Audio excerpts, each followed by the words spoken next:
Hiya, morning. Hope you're okay. Seems like we've been doing this for quite a long time now, doesn't it? But hope you're just managing to keep going. Sometimes that's all we can do.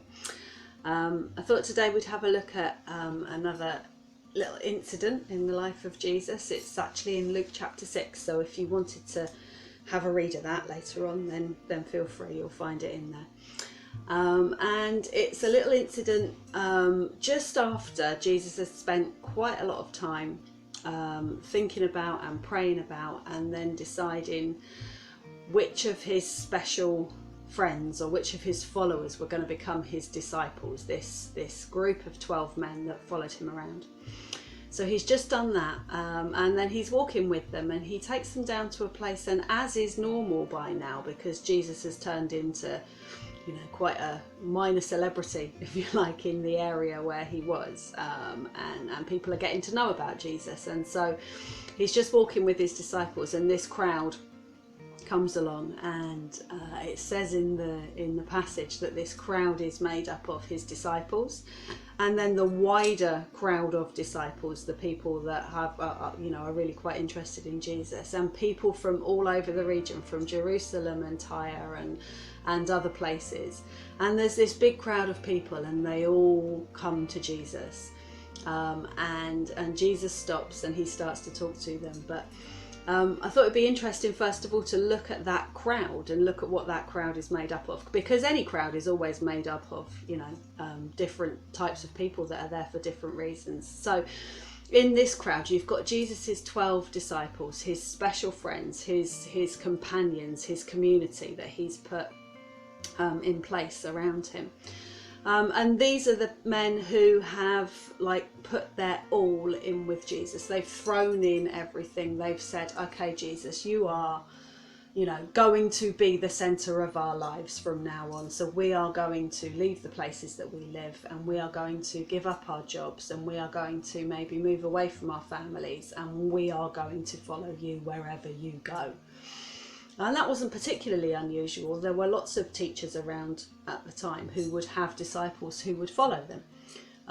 But so there's the 12 disciples. And then there's this bigger, it says, kind of like crowd of disciples. And these are the people that are really interested in Jesus, and they like his teaching. They like what he's got to say. They, that whenever he's near, if he comes to their village, they will definitely be out, and they will definitely see them.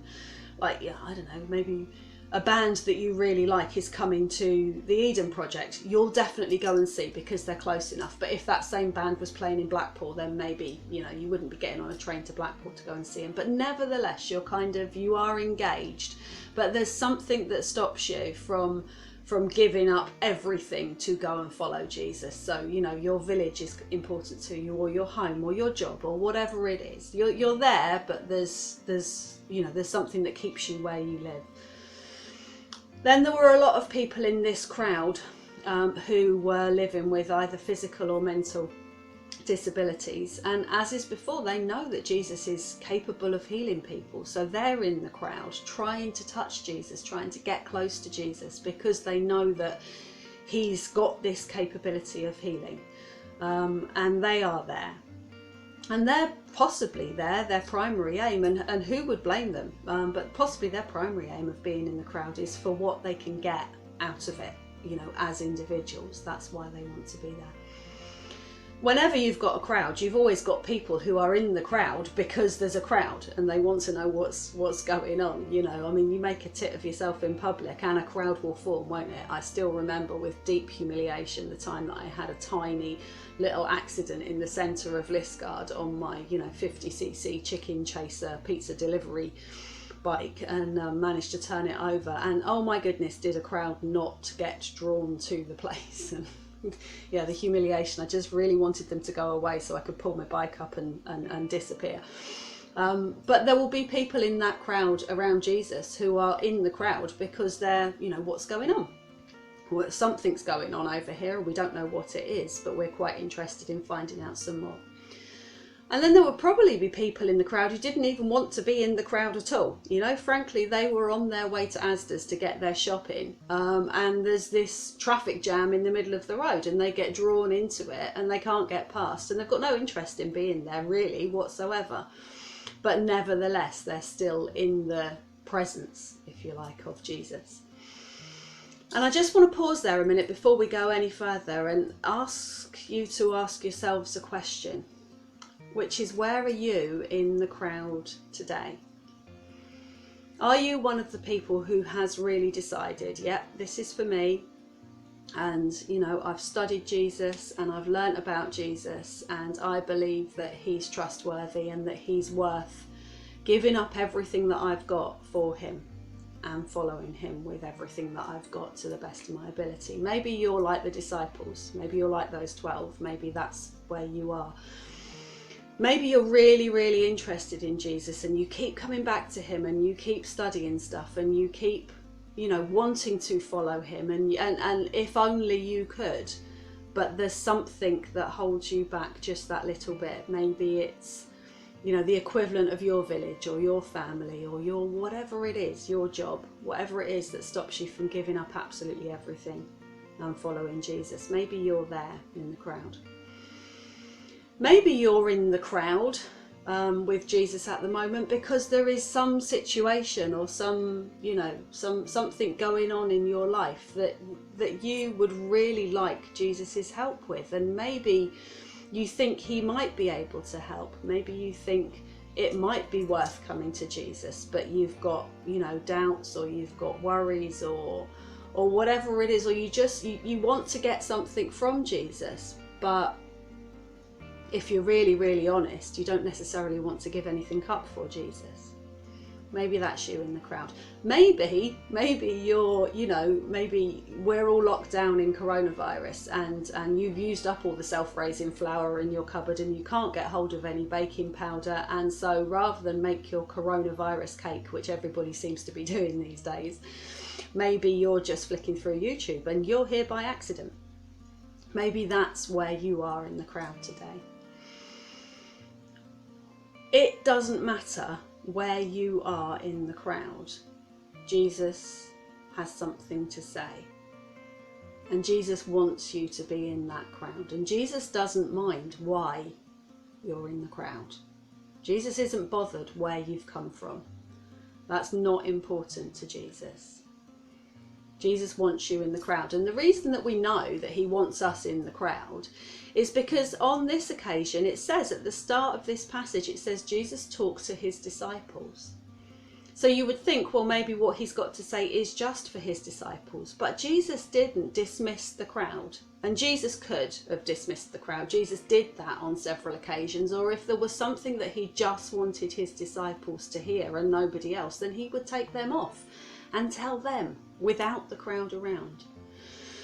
So whatever the reason those individuals had of being in that crowd, and whatever the reason is that we're at all interested in Jesus today, Jesus wants us to be here and Jesus wants us to be listening.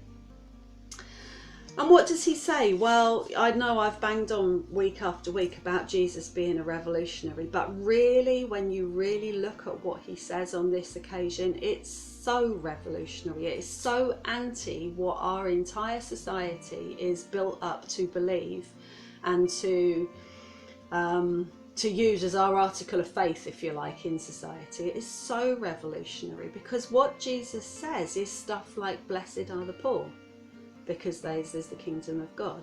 He says stuff like, blessed are you if you're weeping, because joy will return.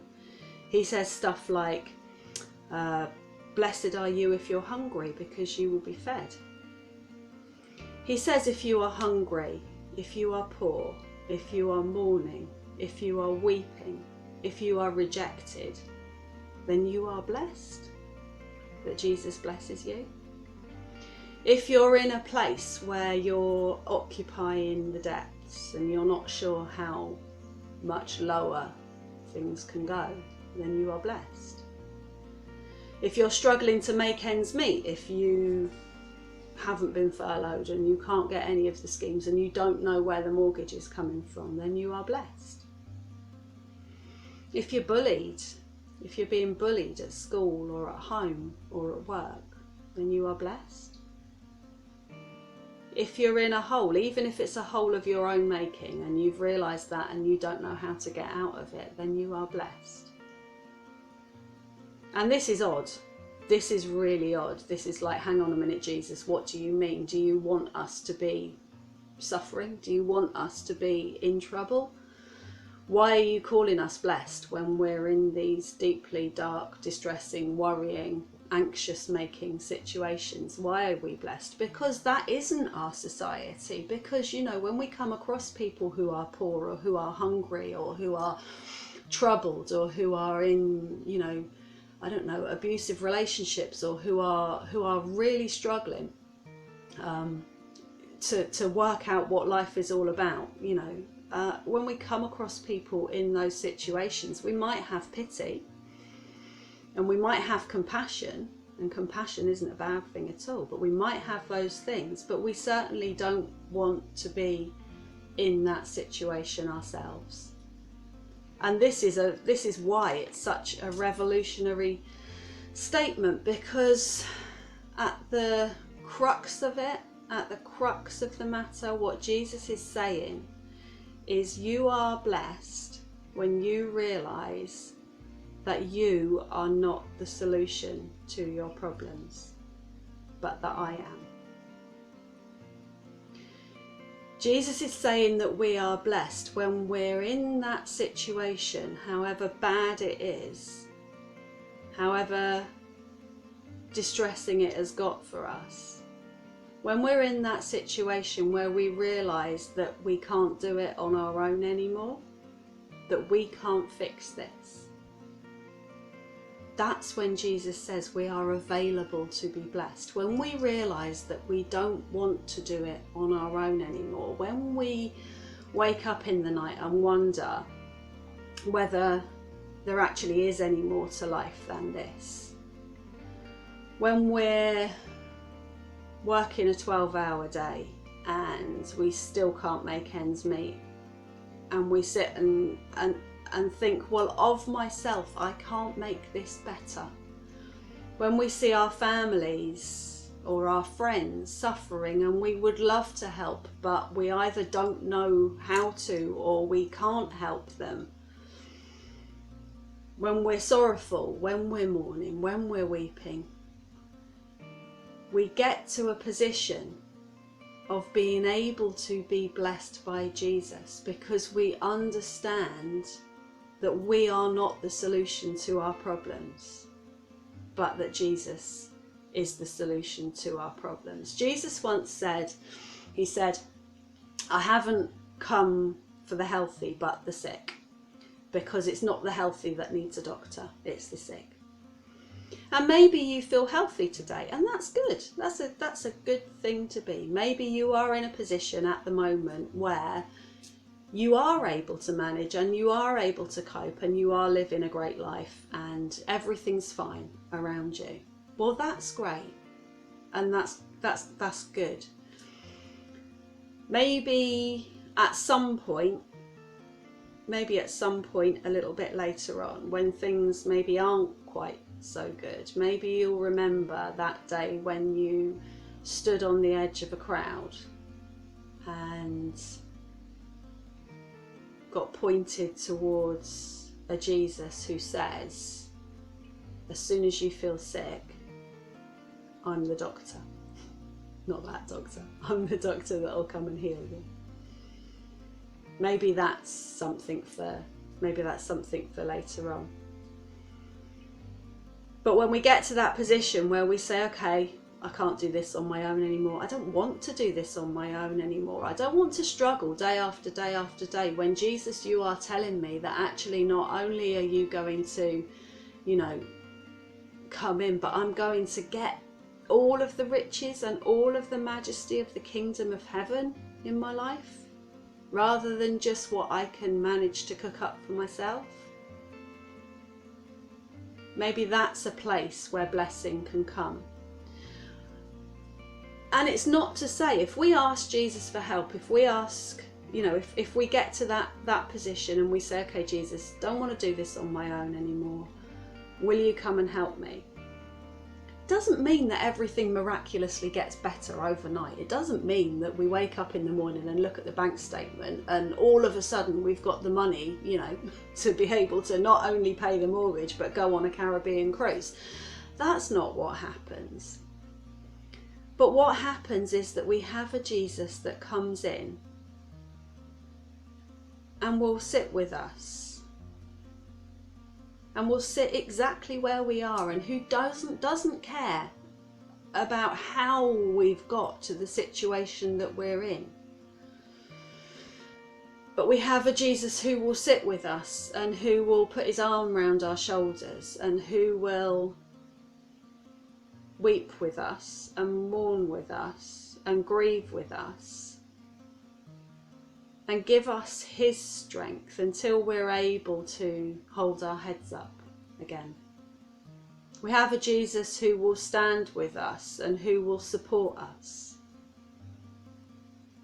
We have a Jesus who will, when we are strong enough, walk before us so that we know we're going the right way, and who will love us and who will show us what it is to be one of his followers. And the thing is, we have this Jesus and we know we can trust him because he really does understand.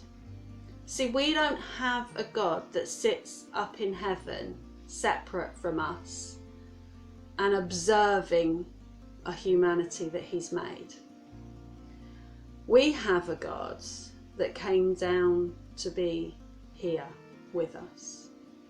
We have a God who knows what it's like to weep because he has wept.